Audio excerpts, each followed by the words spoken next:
y se metía por la ventana, hasta que por fin le dijeron: sí, hombre, chico, está bien, tú eres el primer ministro.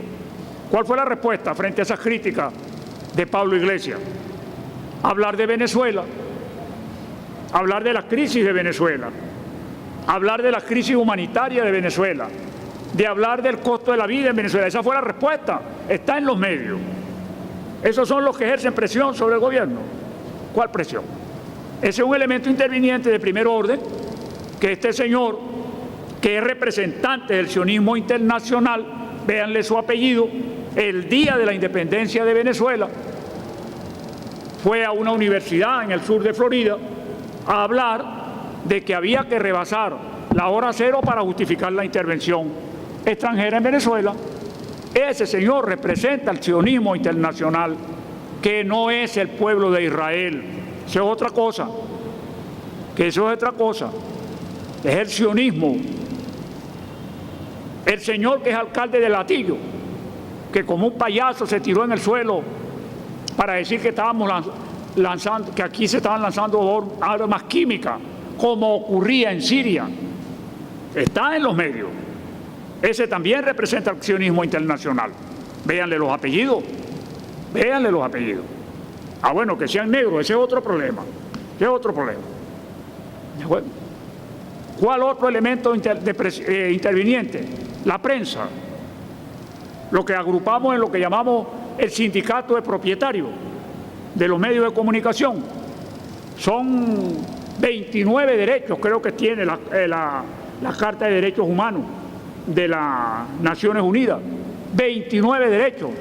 Y el único del que ellos hablan es el derecho a la libertad de expresión, como la entienden ellos. Es el único derecho de libertad de expresión en este país. Aquí hubo un presidente de la República que fue vetado por los canales de televisión y por la prensa porque prohibió la publicidad de cigarrillos y licores. Y se murió sin que le quitaran el veto. ¿Quieren saber cómo se escribe aquí en la libertad de expresión? Busquen las entrevistas, está en la prensa del momento, está en internet, del que llaman ¿cómo llaman? El animador número 1, en un juicio crítico que hace sobre los medios de comunicación. ¿Me entienden? Esa gran prensa en el 98 apoyó a Chávez el candidato, porque creía que iba a ser un tonto útil. Y como cuando se dice en criollo, la criada le salió respondona, entonces empezaron los problemas, ¿verdad? Y hoy en día Chávez es el dictador que a más elecciones ha llamado. Qué manera tan curiosa, como decía Galeano, de una dictadura. ¿De acuerdo? El tercer elemento interviniente, la iglesia. La iglesia. ¿Cuál iglesia? La conferencia episcopal. Yo puedo decir que en la conferencia episcopal, y que me perdone Dios porque fui monaguillo, hay 7 obispos con los que yo tengo relaciones de amistad, incluyendo uno que fue alumno nuestro, que es profesor de geografía e historia, que estudió como Mariela y Belkis en el Pedagógico de Caracas. Ese es el alto clero que en la Revolución Francesa, de la que hoy se cumple un aniversario más, se cuadró con la derecha y con la monarquía. El alto clero que amenazó con el infierno eterno a quienes apoyaran la Guerra Nacional de Independencia. Ahí está el edicto de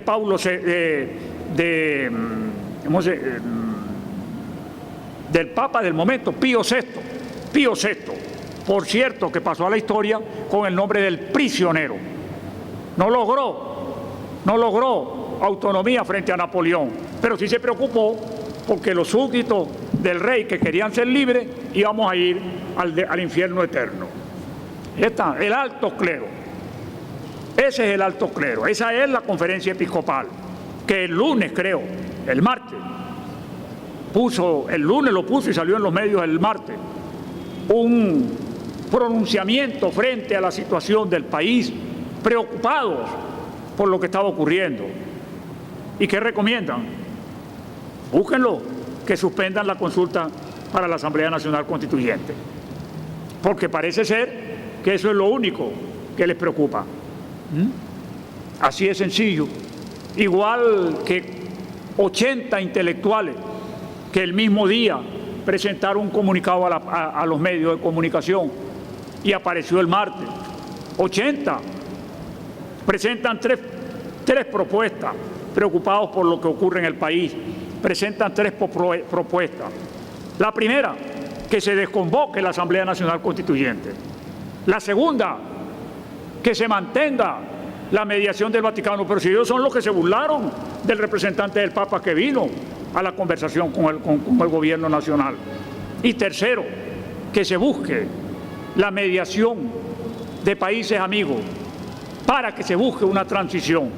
Pero ni una letra en el comunicado de la Conferencia Episcopal, ni una letra en el comunicado de los intelectuales contra la violencia opositora, contra los que han quemado ciudadanos, contra los que han linchado personas simplemente porque no les gusta el color de la piel. Porque a este joven que quemaron en Altamira también lo acusaron de lo mismo que acusaron al que querían linchar, creo que el domingo pasado, en los edificios verdes en el Paraíso.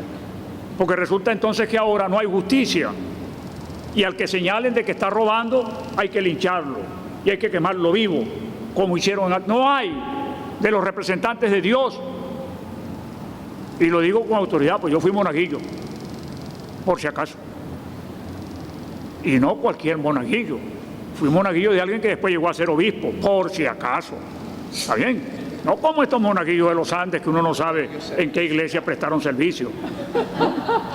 ¿Bien? Entonces conocemos un poco. Pero resulta que la academia que se preocupa, la academia, no tiene una palabra para condenar la violencia opositora. ¿Y quién es la academia? Bueno, ahí están los rectores,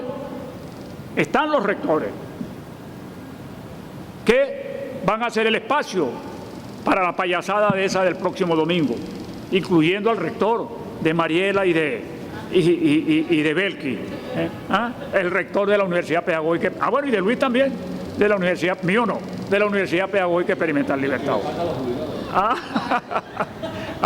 Ahí está, esos son ellos, gente con la que hemos debatido, son abogados constitucionalistas, profesores de Derecho Constitucional, y le pedimos que nos expliquen como una consulta que no tiene base legal ni constitucional, ¿cuál es el carácter obligante? Ninguno. ¿Cuál es el carácter vinculante? Ninguno. Que dicen con la cara bien lavada, como dicen los muchachos, con cara de mármol, cara dura, cara de tabla. Estamos viviendo una represión que nunca se había vivido. Y nosotros le hemos preguntado, bueno, ¿será que usted no ha leído el informe de la Comisión de la Verdad y la Justicia?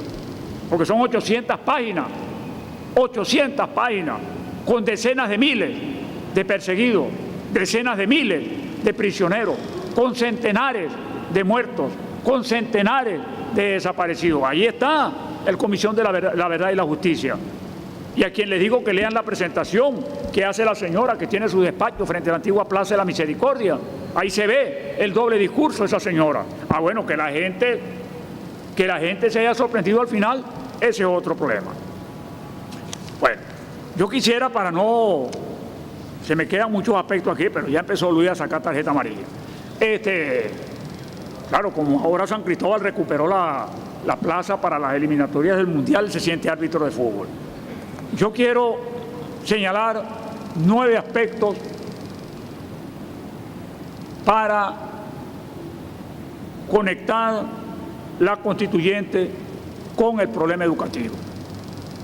Creo que en primer lugar, como soy educador de aula, nosotros tenemos que darle carácter constitucional a la formación docente. Hay que darle rango constitucional. Por si acaso, eso se lo pedimos a la Asamblea Constituyente de 1999. No nos dijeron que no, pero tampoco nos dijeron que sí. Nunca nos contestaron. Hay que darle rango constitucional a la formación docente. La formación docente no puede estar al garete para que cualquier capital privado abra una escuela de educación y haga con la formación docente lo que mejor le parezca. Igualmente, hay que definir el criterio central de los planes educativos. No puede ser, como decía el presidente, tengo que ponerme en la buena con él, que cualquier ministro que llegue aquí empiece a cambiar los escritorios y luego hable de una nueva política educativa. Tiene que ser un problema de Estado, de políticas del Estado. El Estado tiene que formar los recursos que necesite. Eso ocurre en cualquier parte del mundo y no se habla de dictadura. Eso lleva a un tercer aspecto, No puede cualquier aldea, cualquier comuna, cualquier municipio, cualquier estado con E pequeña, cualquier región, definir planes educativos desligados del concepto del Estado, con E mayúscula. Es decir, tiene que ser una política centralizada. Eso lleva a que el currículum sea una política de Estado. El currículum tiene que ser definido en cuanto a una política de Estado. No puede ser que aquí un día digamos, lo digo con absoluta autoridad, y como no ando buscando nada, no tengo problema de la represalia, miedo con la represalia. No puede ser que aquí cualquiera que entre a cualquier despacho educativo empiece a hablar del currículum, como quien habla de la moda. Y un día decidamos integrar, por ejemplo, las ciencias básicas y otro día decimos que hay que desintegrarla. Tenemos que ser, como dicen mis amigos los malandros, yo sí tengo amigos malandros. Vamos a ser serios, compañeros, sea serio. Eso no es cualquier cosa. Gracias por reconocerlo. Ajá. Creo que hay dos conceptos que hay que incorporar: lo local y, como decía Belkis, lo popular. No podemos seguir como en el siglo XX, en los principios, mediados del siglo XX, cuando se empezó a hablar de políticas de planificación, centralizando desde un despacho en Salas o en la esquina del Chorro, que desconoce las realidades regionales y locales. Hay que planificar desde los espacios locales. Eso tiene, valorizar el enorme papel que juega el educador de base. Alguien hablaba del maestro pueblo, no sé si esa es la figura, pero en definitiva el maestro de base. Planificar desde lo local y planificar valorizando lo popular. Y aquí pido de respeto a los que se sientan aludidos, hay mucho que estudiar en el pensamiento de Luis Vigot al respecto. Hay que rescatar la manera como Luis Vigot nos hablaba de lo popular, ¿sí? Creemos que hay que revisar los elementos territoriales. Chávez no hablaba de división política territorial y los invito, si no lo han quemado, a que lean el proyecto de reforma constitucional que Chávez presentó en el 2007. Que la clase política, lo digo sin ningún problema, la clase política, y ustedes le ponen el color que quieran a la cachucha y a la guayabera. Recuerden